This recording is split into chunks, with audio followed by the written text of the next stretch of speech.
परम करुणाधारी विश्व ज्योति उपकारी, जगत के तापहारी चहुँ दिश नाम है। हिंसा होती दुखकारी, अहिंसा प्रमोदकारी, जाने सब नर नारी किए शुभ काम है। अवनी थी डरी डरी, दृगों में थी नीर भरी, आपके आने से प्रभु बनी सुख धाम है। अमृत करुणाधार, हरा धरती का भार, ऐसे वीर चरणों में कोटिश प्रणाम है। ऐसे वीर चरणों में कोटिश प्रणाम है। नाम जिन वर का सुखकारी, जपो नित जग के नर नारी। मिटे दुख सब का तो भारी, तीर्थपति अंतिम जो आए, उन्हीं की गाथा हम गाए। वीर गुण गाओ मिलकर आज, वीर गुण गाओ। अहिंसा के अवतार चरम तीर्थंकर शासनपति श्रमण भगवान महावीर स्वामी की सदाकाल जय हो, विजय हो। प्रातः स्मरणीय परम उपकारी पूज्य रघुपति बुद्ध मुक्ताम श्री रूप सुकन अमृत गुरुवर के पावन श्री चरण में कोटि कोटि नमन बंदन। श्रमण संघ की यशस्वी आचार्य परंपरा के आचार्य पूज्य आत्मानंद देवेंद्र शिव महेंद्र के पावन चरण कमल में नमन बंदन। उपस्थित धर्मानुरागी बंधुओं, सुश्रावक एवं सुश्राविका, भगवान महावीर की यात्रा को आप श्रवण कर रहे हैं और भगवान महावीर की अंतर यात्रा घोर उपसर्ग और घोर कष्टों के साथ शुभारंभ होती है। कहते हैं कि जिसके जीवन में संघर्ष नहीं है उसके जीवन का कोई महत्व नहीं है। 3 घंटे की एक फिल्म होती है और इस 3 घंटे की फिल्म में सबसे ज्यादा व्यक्ति एक्शन को महत्व देता है कि जिस फिल्म के अंदर जितना ज्यादा एक्शन होगा उतना ही उस फिल्म की रेटिंग क्या होती है, बढ़ती है। वैसे ही किसी के जीवन में जितना एक्शन होगा, जितना जीवन में संघर्ष होगा, उतने ही उसके जीवन का क्या होगा, प्रचार होगा, प्रसार होगा। एक आपने देखा होगा कि हमारे दिल की धड़कनों की ईसीजी निकलाई जाती है और ईसीजी में क्या होता है, लाइन ऊपर नीचे नीचे ऊपर नीचे ऊपर नीचे, और अगर लाइन सीधी आने लग जाए तो क्या होता है, खेल खत्म माना जाता है और उसका कोई भी मूल्य नहीं होता है। जिसकी धड़कनें ऊपर नीचे चल रही है उसी को आप क्या मानते हो, जिंदा है मानते हो। वैसे ही जिसके जीवन में उतार चढ़ाव है तो मान के चलना वही वास्तव में जिंदगी जी रहा है। एक तो होती है जिंदगी जिसके अंदर अपार संघर्ष है, अपार परेशानियां हैं, अपार कठिनाइयां हैं, परंतु भीतर में उन सभी चीजों को सहन करने की क्या है, क्षमता है। और एक वो व्यक्ति है जो जीवन की परेशानियों को देख करके हिम्मत हार करके अपने जीवन को क्या कर देता है, खत्म कर देता है। हम उन महापुरुष की कहानी को गा रहे हैं, उस महापुरुष की जीवन गाथा को सुन रहे हैं जिनकी जीवन जिंदगानी अनंत भवों से संघर्ष की रही है और उन संघर्षों को विराम देने के लिए महावीर भगवान ने एक यात्रा प्रारंभ की और वही यात्रा दीक्षा के पहले दिन से विशेष यात्रा बनने के लिए लालायित होती है। शायद ये पहले तीर्थंकर होंगे जिनके जीवन में दीक्षा के दिन से ही क्या होती है, संघर्ष की कहानी प्रारंभ होती है। महावीर भगवान ज्ञात खंड से निकल जाते हैं, इसलिए निकलते हैं कि अगर मैं वहां पर रहूंगा तो परिवार की आसक्ति रहेगी, परिवार वाले बार बार टॉर्चर करेंगे, बार बार पूछने आएंगे। इसलिए जो प्रीतिकारी स्थान है उस स्थान को क्या कर देना चाहिए, त्याग देना चाहिए। जैसे आपके घरों के अंदर भी आपका कोई नौजवान बेटा है तो आप उसे कमाने के लिए क्या कर देते हो, अपने से दूर कर देते हो। चाहे पढ़ाई करने के लिए हो, चाहे कामकाज सीखने के लिए हो, अपने से क्या कर देते हो, दूर कर देते हो। वैसे ही महावीर भगवान ने सोचा अगर पास में रहूंगा तो ममत्व की लीला चलेगी, इसलिए ममत्व के बंधन से मैं क्या हो जाऊं, दूर हो जाऊं। दीक्षा के एक मुहूर्त रहते वहां से विहार करके कुरमार नाम का एक गांव था, वहां पर पहुंचते हैं। संध्या का समय था, दिन ढलने लगा, अंधकार प्राप्त होने लगा और महावीर प्रभु ध्यान की मुद्रा में खड़े हो जाते हैं। उनका दीक्षा से ही संकल्प था कि जब तक केवल ज्ञान प्राप्त नहीं हो जाए तब तक चाहे कितनी भी परेशानियां आ जाए, शरीर का क्या मैं रखूंगा, ध्यान नहीं रखूंगा, शरीर के प्रति किसी भी प्रकार का लगाव नहीं रखूंगा। ध्यान की मुद्रा में खड़े हो जाते हैं, भीतर का चिंतन में लीन हो जाते हैं।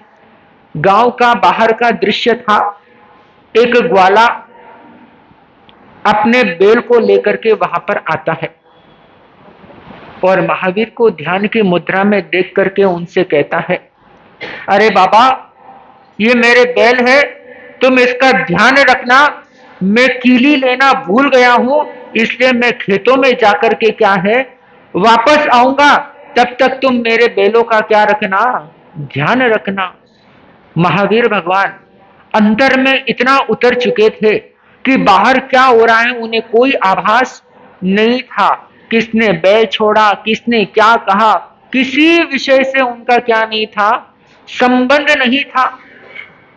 गायों का, बैलों का एक स्वभाव होता है कि वो एक जगह पर क्या नहीं रहते हैं, टिक करके नहीं रहते हैं। जहां उन्हें हरी घास नजर पड़ती है उस दिशा में वो क्या हो जाते हैं, बढ़ जाते हैं। परंतु इन गायों बैलों का एक और स्वभाव होता है कि जिधर से निकलते हैं घूम घाम करके वापस क्या है, वहीं पर पहुंच जाते हैं। वहां से निकल गए वो बैल और इधर वो किसान आता है, ग्वाला आता है और अपने बैल को न देख करके वो क्या होता है, परेशान होता है। इधर महावीर प्रभु को हिला हिला करके पूछता है, मेरे बैल कहाँ है, मेरे गाय कहाँ गई, परंतु वो किसी प्रकार का क्या नहीं देते हैं, जवाब नहीं देते हैं, क्योंकि उन्होंने एक प्रकार से शरीर को क्या कर दिया था, त्याग दिया था, केवल भीतर आत्मचिंतन में लीन बने हुए थे।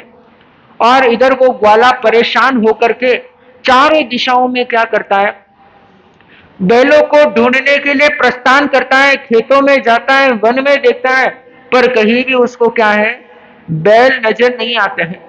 इधर सुबह का समय होने लगा, पूरी रात निकल गई, किसान परेशान और बैल सुबह होने से पहले पहले घूम घाम करके जहां महावीर प्रभु ध्यानस्थ थे वहीं पर बैठ करके जुगाली करने लगे।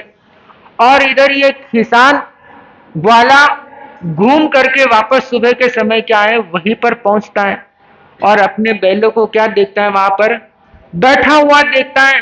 देखते ही उसका क्रोध क्या हो जाता है, सातवें आसमान पर पहुंचता है और उसके मन में यह भाव आया कि रात भर इसने बैलों को छुपा दिया, सुबह होने का है तो इसने बैलों को प्रकट करके बैल चुराने ही वाला था और मैं क्या हो गया, प्रकट हो गया। ना आव देखा ना ताव, क्रोध में आविष्ट होकर के जो बैलों को भगाने की रस्सी होती है, चाबुक होता है, उसी से महावीर प्रभु के देह पर क्या करने लगा, चोट पहुंचाने लगा, मारने लगा। पर महावीर प्रभु शरीर की पीड़ा को अनुभव नहीं करने लगे। वो देखने लगे कि ये तो शरीर की पीड़ा है, मेरी आत्मा की पीड़ा नहीं है। तभी पहले देवलोक के देवेंद्र शक्रेंद्र का आसन कंपायमान होता है और वो देखते हैं कि महावीर प्रभु पर दीक्षा के पहली रात से ही क्या है, घोर उपसर्ग आन पड़ा है। वो धरती पर आते हैं और उस ग्वाले का हाथ पकड़ करके रोकते हैं, अरे ग्वाले तुझे शर्म आनी चाहिए, तू किस पर प्रहार कर रहा है? जरा नजर उठा कर को तो देख। जिस क्षेत्र में तू रह रहा है उस क्षेत्र का ये राजकुमार है। कल ही इसने प्रवर्ज्या ली है, संन्यास लिया है, अपने आत्म कल्याण में लीन बना है, और तू उन पर चोट लगा रहा है और तू उन पर चोरी का आरोप लगा रहा है। तुझे शर्म आनी चाहिए, धिक्कार है तुझे। इतना कहा कि वो ग्वाला क्या हो गया, पानी पानी हो गया, और वर्धमान के चरणों में झुक करके अपने कृत्यों की क्या मांग रहा है, क्षमा मांग रहा है। पर महावीर को तो न उसके प्रति राग था न द्वेष था। भाई तूने मुझे मारा है, तूने मुझे पीटा है, तो मेरा तो क्या हो रहा है, कर्म का क्षेपक्षम हो रहा है, मेरा तो भुगतान हो रहा है। तभी देवेंद्र भगवान के चरणों में वंदन करते हुए निवेदन करता है कि भगवान 12 वर्ष तक आपको क्या है, घोर कष्ट उठाने हैं, भारी से भारी तकलीफें आपके जीवन में आने वाली है। मेरा निवेदन है, मेरा अनुनय है कि मुझे आज्ञा देवे कि मैं 12 वर्ष तक आपके चरणों का दास बन करके यह सभी उपसर्गों का मैं क्या करूं, निवारण करूं। महावीर प्रभु फरमाते हैं कि न कभी ऐसा हुआ है, न कभी ऐसा होगा कि तीर्थंकर किसी और की सहायता से केवल ज्ञान को प्राप्त करे। तीर्थंकर स्वयं के पुरुषार्थ से, स्वयं के बल से, स्वयं की शक्ति से कर्मों की क्या करते हैं, निर्जरा करते हैं। वो किसी की भी सहायता नहीं लेते हैं। देवेंद्र मौन हो गया। भगवान के इस उत्तर के सामने उसके पास कोई प्रश्न नहीं था। और देखिए, यह बहुत बड़ी शिक्षा हमें मिल रही है कि जीवन में कुछ भी हासिल करना है तो स्वयं के बाहुबल से हासिल करना है।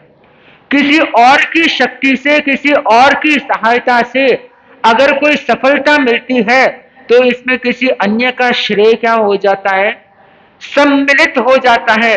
जीवन में कभी भी तरक्की करनी है, जीवन में कभी भी कुछ हासिल करना है तो स्वयं के बाहुबल से करना, स्वयं की शक्ति से करना, किसी का एहसान जीवन पर क्या है मत लगाना। अगर महावीर भगवान ने शक्रेंद्र का सहायता लिया होता तो दुनिया आज क्या कहती, क्या कहती कि ये तो देवताओं के सहयोग से महावीर भगवान को केवल ज्ञान मिला।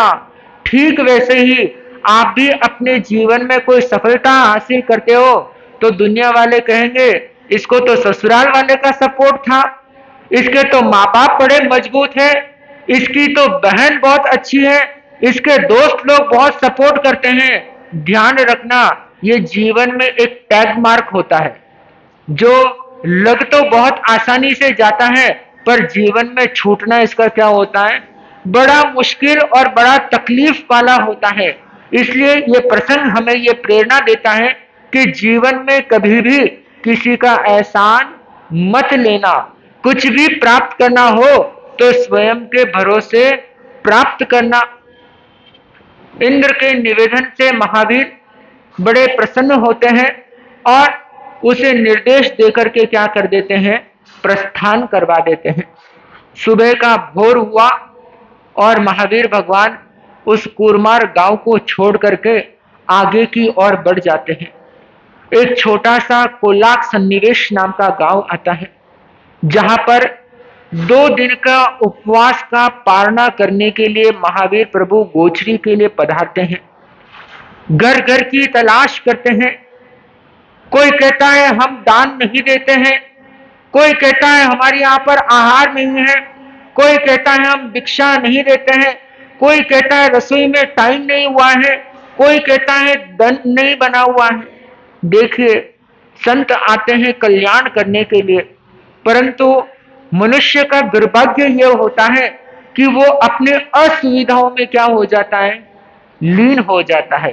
ध्यान रखना कि संसार के अंदर जितने दान बताए गए हैं उन सभी दानों में सुपात्र दान को सर्वश्रेष्ठ बताया गया है। एक आप आहार देते हो, भोजन किसी को खिलाते हो, शराबी को भी खिलाते हो, बीमार को भी खिलाते हो, अपने मित्रों को भी खिलाते हो, पड़ोसियों को भी खिलाते हो, परंतु जो तपस्या कर रहा है, जो अपनी आत्मा को साधना में लगाया हुआ है, अगर उसको आप आहार का दान देते हो तो मान के चलना कि आपके 7 पीढ़ी का पुण्य जब इकट्ठा होता है तब जाकर के किसी भिक्षुक को आप क्या दे सकते हो, सुपात्र दान देते हो। आज का युग बहुत बदल गया है और वो युग एक अलग युग था। आज आप सहज में गोचरी बेरा देते हो, सहज में आप सुपात्र दान कर लेते हो, परंतु कई सारे आज के युग के भी ऐसे मनुष्य हैं जो संप्रदायवाद के संकीर्ण मानसिकता में झूलते हैं। ये मेरे संप्रदाय के संत नहीं है, इनको मैं गोचरी नहीं बहराऊंगा, मेरे गुरु आएंगे तो ही मैं गोचरी बहराऊंगा, मेरी परंपरा के संत ही सर्वश्रेष्ठ हैं और उन्हीं को दिया हुआ दान श्रेष्ठ होता है, किसी और को आहार दूंगा तो मुझे पाप लगेगा। ऐसी ऐसी विचारधाराएं आज के मनुष्यों में क्या है, उभरने लगी हैं। ध्यान रखना, आप गोचरी दो या न दो, इससे लेने वाले को कोई फर्क नहीं पड़ने वाला है, परंतु तुम्हारे घर से अगर कोई संत खाली निकलता है तो तुम्हारा इससे बढ़कर कोई दुर्भाग्य हो ही नहीं सकता है। जिसका सौभाग्य होता है, जिसके पुण्य का उदय होता है, संत उसी के घर से क्या लेते हैं, आहार लेते हैं। देखो अंतगढ़ सूत्र में देवकी महारानी का वर्णन आता है, जो संतों को देख करके कितनी प्रफुल्ल होती है, उनके 7-8 कदमों के आगे बढ़ती है। श्री कृष्ण की माता, 3 खंड की माता, वो इतनी प्रसन्न होती है संतों को देख करके और विपुल भाव के साथ क्या है, गोचरी को बहराती है। संगम ग्वाला, जिसने केवल क्या बहराया था, खीर बहराया था, और जिसके बदले में उसको क्या मिलती थी, रोजाना उसके घर में धन दौलत की पेटियां उतरती थी। और आजकल आप आहार तो देते हो परंतु वो भाव क्या देते हैं, वो भाव नजर नहीं आते हैं। एक प्रसंग सुनाना चाहूंगा। 3-4 वर्ष या 6-7 वर्ष पहले पाली शहर के अंदर में गोचरी गया था। शाम का समय था। बहनों की कुछ की तो उत्कृष्ट भावना होती है और कुछ की बड़ी ही अलग प्रकार की भावना होती है। पाली शहर वैसे साधु संतों की धर्म नगरी वो कहलाती है और 12 ही महीने वहां पर साधु संत क्या है, विराजमान रहते हैं। शाम का समय था, एक घर में गोचरी गया और विडंबना देखिए कि उस घर के अंदर चावल और दाल बने हुए थे। चावल मैंने किसी और घर से लिया हुआ था, दाल की खप थी। तो उस घर से जैसे ही मैं दाल लेने का प्रयास किया, उस बहन ने भावना भाई, तो एक पल के लिए जब मैं पात्रे की ओर दृष्टि घुमा रहा था तो तभी उस बहन ने दाल के अंदर क्या कर दिया, खूब सारा पानी मिला दिया और दाल को क्या कर दिया, एकदम पतली दाल उसको बना दिया। मुझे ये देख करके थोड़ा अचरज और आश्चर्य हुआ। मैंने बहन से पूछा कि ये पानी तुम क्यों मिला रहे हो? तो उस बहन ने कहा कि बाबूजी, अगर मैं ये दाल जाडी आपको बहरा दूंगी तो दूसरी बार मुझे वापस क्या है, दाल मुझे बनाना पड़ेगा और मैं इतना मेहनत करना मुझे पसंद नहीं है। अब सोचिए और समझिए कि संत को आप दाल जाडी बहराओ या पतली बहराओ, इससे कोई फर्क पड़ने वाला नहीं है, परंतु भावनाओं में क्या आ जाता है, दुर्भाव का जन्म हो जाता है कि अगर मैं जाडी दाल संतों को बहरा दूंगी तो मुझे दोबारा क्या है, आहार बनाना पड़ेगा, इसलिए क्या कर दूं, पानी मिला दूं। पानी उसने दाल में नहीं बल्कि अपनी भावनाओं में क्या है, मिला दिया। ऐसा जो कर्म करते हैं वो क्या होता है, अंतराय का उदय होता है, जब जाकर के ऐसे कर्म क्या है, कर जाते हैं। ऐसा ही महावीर प्रभु घर घर में गोचरी लेने के लिए जा रहे हैं। कोई मना कर रहा है, कोई ना नुकुर कर रहा है, कोई सोना ला रहा है, कोई चांदी ला रहा है, कोई वर्तमान समझ करके अपनी कन्याओं को लेकर के आ रहा है, परंतु महावीर प्रभु को तो क्या चाहिए था, केवल पेट भरने के लिए, शरीर का जुगाड़ करने के लिए थोड़ा सा आहार चाहिए था। आगे बढ़े। कोई जैन नहीं था उस समय, कोई महावीर को मानने वाला अनुयायी नहीं था। एक ब्राह्मण का घर नजर आया। बहुल नाम का ब्राह्मण, जिसने निवेदन किया कि आप मेरे यहाँ पर पधारिए, मेरा सौभाग्य है कि आपको मैं क्या दूंगा, आहार का दान दूंगा। घर में उसके पधारे त्रिलोकीनाथ, पत्नी से पूछा कि क्या सुविधा उपलब्ध है। उसने कहा परम अन्न बनाया हुआ है। परम अन्न का मतलब होता है खीर। का खीर तैयार है, कहा लाओ। और महावीर भगवान के पास ना पात्र थे न कोई बर्तन, केवल उनके पास क्या था, उनके दोनों हाथ थे, और दोनों हाथ से वो क्या लेते हैं, आहार को ग्रहण करते हैं। और एक ब्राह्मण के घर में भगवान महावीर का दीक्षा लेने के बाद में पहली गोचरी क्या होती है, संपन्न होती है। बेले का पारना था, और बेले के पारने के साथ आकाश से 5 दिव्य प्रकट होते हैं। जब तीर्थंकरों का प्रथम आहार होता है, प्रथम पारणा होता है, तो आकाश से क्या है, दिव्य प्रकट होते हैं। तो 5 दिव्य वहां पर प्रकट हुए, जिनमें से अचित पुष्प, जल की वृष्टि, सोने की वृष्टि और कपड़े, और उसके बाद में अहोदानम, अहोदानम नाम का दिव्य घोष क्या है, आकाश से होता है। इस प्रकार से भगवान महावीर का संपूर्ण जीवन दुख और क्लेश से क्या होता है, प्रारंभ होता है, परंतु परम समतावान बनकर के वो अपने जीवन को क्या है, आगे बढ़ाते हैं। इस प्रकार से आज के उदाहरण से हमें बहुत सी क्या है, शिक्षाएं प्राप्त होती हैं। पहली शिक्षा, गोचरी बहराने में विवेक रखो। दूसरी शिक्षा, दान देते समय उदारता की भावना रखो। तीसरी शिक्षा, जीवन में कभी भी किसी का एहसान मत ले। चौथी शिक्षा कि हमेशा क्या रहे, समतावान बनकर के रहे, उदार भाव बनकर के रहे।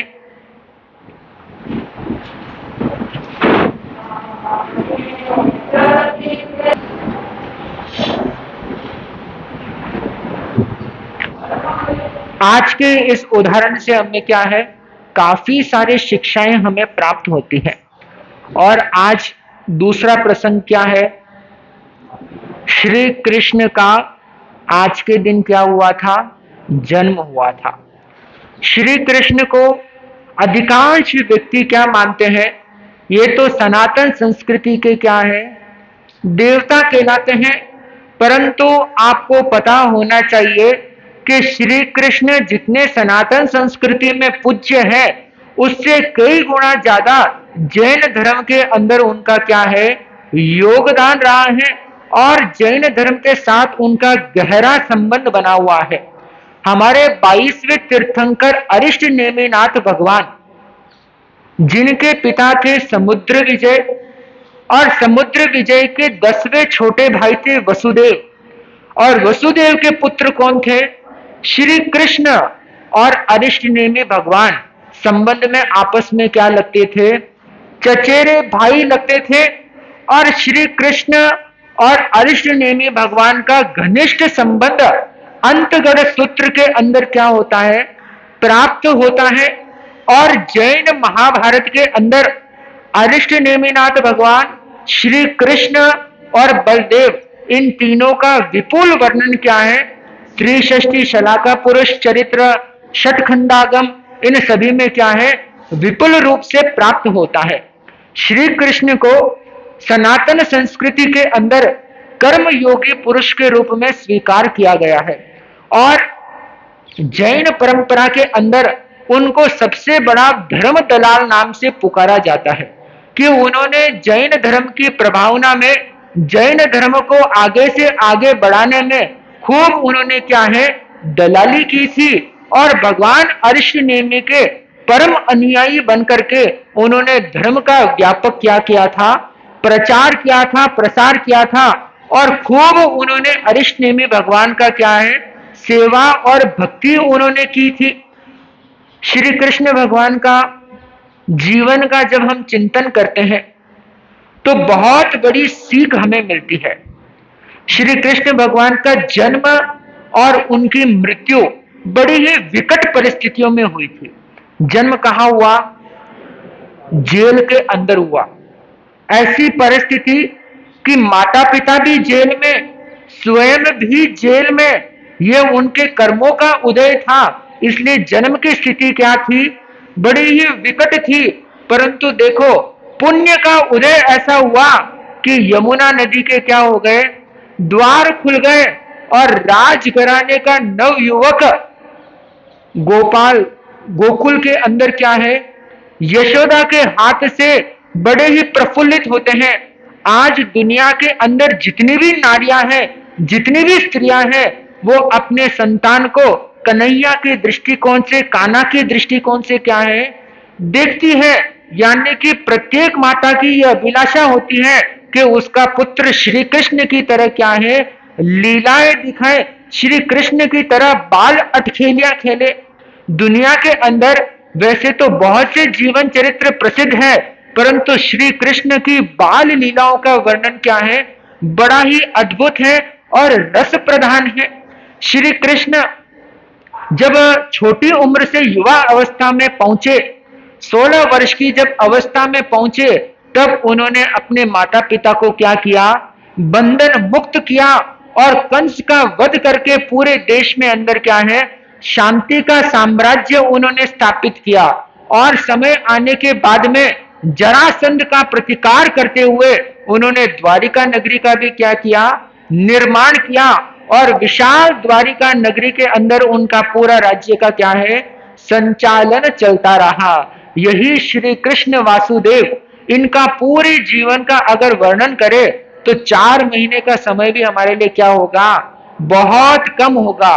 क्योंकि इनके जीवन का वर्णन इतना विशेष है, इतना श्रेष्ठ है कि एक एक कहानियां, एक एक वर्णन को अगर हम प्रस्तुत करें तो सभी क्या हो सकते हैं, भाव विभोर हो सकते हैं।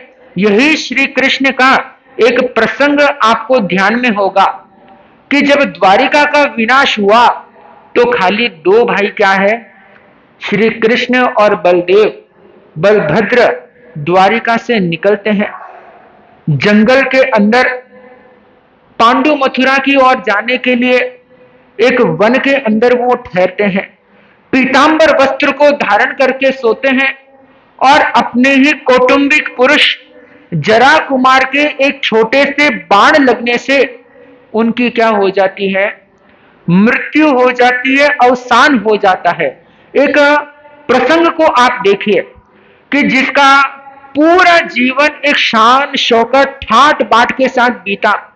एक श्री कृष्ण ने आदेश दिया तो देवलोक के देवता भी उनकी सेवा में क्या होते थे, प्रकट होते थे, उनके हाजिर में रहते थे। पुण्य का उदय रहा तो सभी उनके लिए क्या रहे, अनुकूल रहे। परंतु जब पुण्य कमजोर हुआ, भाग्य ने पलटा खाया, तो एक सामान्य सा अग्नि कुमार देव आकर के उनकी द्वारिका का क्या कर देता है, विनाश कर देता है। जो श्री कृष्ण, जिनका शरीर बलवान, जो शरीर कौशल से मजबूत, चाहे तीर लगे, तलवार लगे, कुछ भी लगे, उनके शरीर का कुछ भी नहीं बिगड़ने वाला। परंतु जब पुण्य कमजोर हुआ तो एक छोटे से तीर पैर में लगने से उनका क्या हो जाता है, अवसान हो जाता है।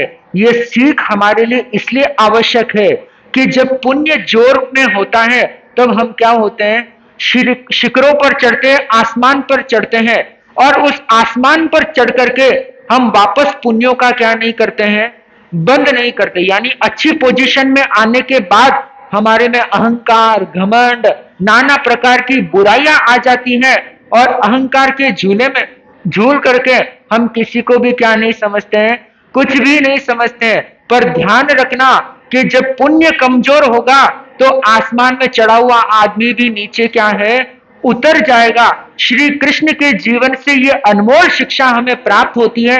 इस शिक्षा को जीवन में उतारे। धर्म दलाली श्री कृष्ण ने जिस प्रकार की है, वैसी धर्म दलाली करने का क्या रखना, मानस रखना। श्री कृष्ण ने कैसी धर्म दलाली की कि कोई भी अगर दीक्षा लेना चाहता है तो उनका मैं क्या बनूंगा, सहायक बनूंगा, उनका मैं साथ निभाऊंगा, न कि कभी भी जीवन में बाधक बनूंगा।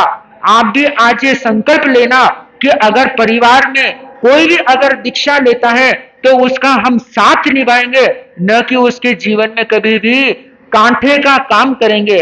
अगर ऐसा वास्तविक भाव हमारे जीवन में उतारेंगे तो क्या पता श्री कृष्ण भगवान ने धर्म दलाली करके जैसे तीर्थंकर गोत्र का उपार्जन किया, वैसे ही धर्म की दलाली करके हमारे जीवन में भी मोक्ष मार्ग का क्या मिल सकता है, पथ प्राप्त हो सकता है।